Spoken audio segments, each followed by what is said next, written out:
Hello. So in this video, I'm going to release the source code for this digital clock that I've created. One thing that I want to mention is I didn't know anything about the microcontroller until I started using it, and I've been using it since around October timeframe. And right now it's June, so I've learned a lot just by using this microcontroller. I've done a lot of things with it. I can control relay boards. I can use it for functional tests. I'm learning how to read the touch capacitors. The next is the ADD converters.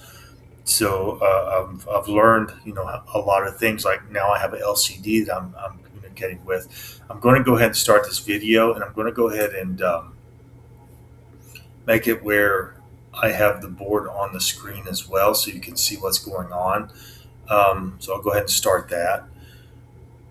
So I'm going to give a demonstration of this board, but the first thing I'm going to do is this code that I have here. I'm going to give you the source code at the end of this video. I'll make this as short as possible. I'm going to show you how to create a new file. Like this platform IO, I'm going to show you what I had to do to make this work. So I'll just go ahead and go to this. So I would click on this little alien head here and press open. Sometimes it'll open it for you. I'll just say create new project. I'm going to call it, for my board is a ESP32-S3, and that's what I wrote the code to control, because not all of them are the same. The pinouts are different from board to board is what I've learned. So I'm just going to type in, I'll say ESP clock. Say new clock. That way I'll know which one this is. And I'll go here and I select this one. I say ESP right here. And what I know is that my board is this one. It has the 16 meg right here of I think that's the EEPROM. And then this is the one I'm using right here. So I press finish. It'll create a new project for me. And I'll show you what I have to do to make this new project work. So I'll say yes. And my new project is down here, ESP new clock. So the first thing I would do is you have to load this. So I'm going to put that into this INI file down here. This is the one I know works. This is the one I'm using. So I'm putting this INI file down here. And I'll say, first I'll go ahead and get the source code as well. And right now you can see that it's actually configuring it for that. So now I'll get the source code. I'm just going to say Control A. Then I'll say copy, Control C.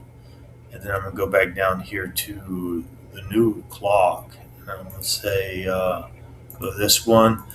And this, when it still gives you a new project, this is what it gives you. I'm going to say Control A.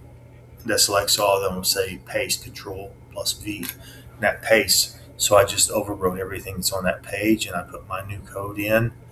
And you'll see this has a problem showing this right here. If I go back to the INI file, I should say save. And I can go here, and now it's going to load that. It's saving, and it's going to load that, and it's going to show that this is okay. Now after doing this, I'm going to go ahead and build. So you can see it's cleared the error now. I'm going to go ahead and do a build. I've learned to go ahead and do a build first. And this will prove that the code doesn't have any compiler issues. There's no syntax there. There's nothing. It's going to compile and it will work. It'll load into the module. So this will be step one. Again, I'm going to try to keep this video as short as possible. Right now, I know I'm at least at the 3-minute mark.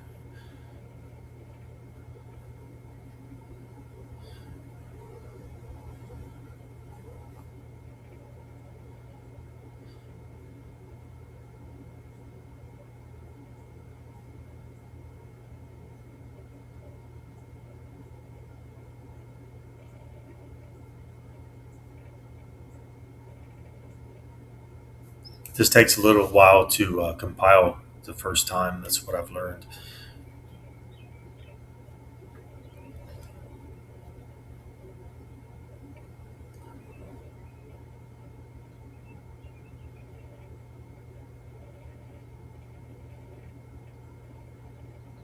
but it looks like it's almost done. This is creating the ELF file, and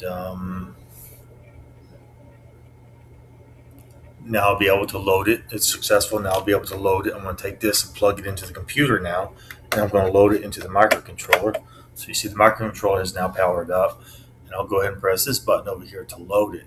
Now what I'm doing is I'm loading the new ESP new clock file into this. I've compiled it, and now I'm going to put it. It's going to recompile it, but it's already been compiled once, so it goes much faster the second time. So it's going to build the file, and then it's going to put it inside of the microcontroller.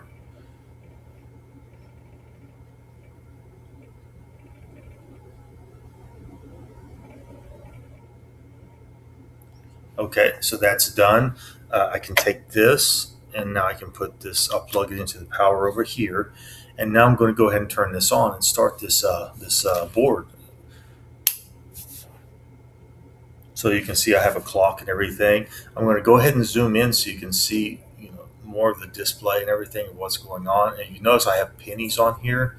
I'm using these pennies to there it goes.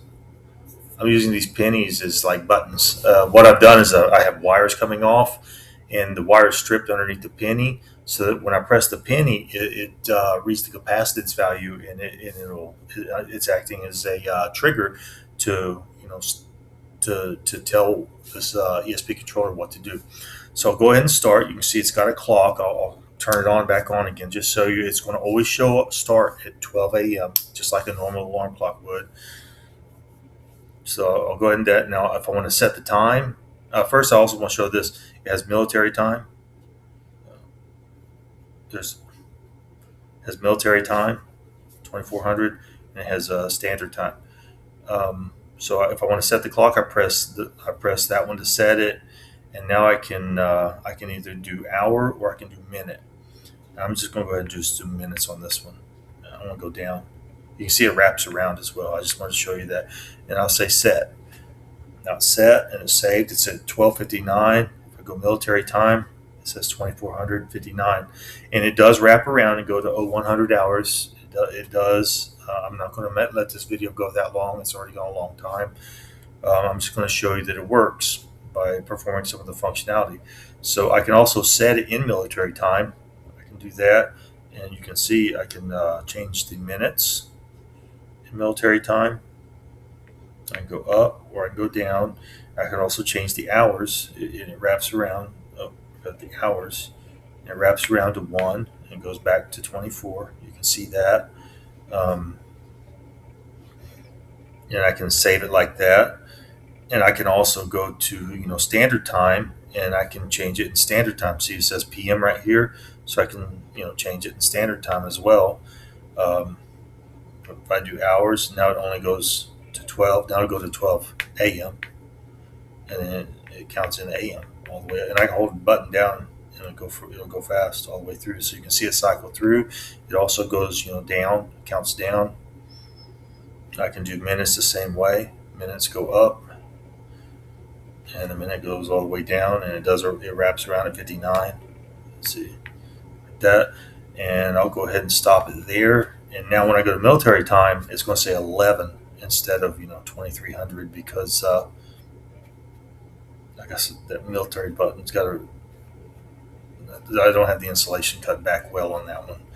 But I'll go ahead and show you what's underneath here. I want to turn it off before I do that, just to show you that it's just a wire. It's just a wire underneath this penny. And that's all it is, just a little wire underneath this penny. And you have to have some kind of big thing like this of copper over it or something. Like this is zinc, so that it reads a large capacitance value. If you don't do that, it'll read a very small capacitance value just by your finger. It doesn't work very well. That's what I learned. But I put the penny over it, and then all of a sudden it started reading a large capacitance value, and then I was able to use this the way I needed to.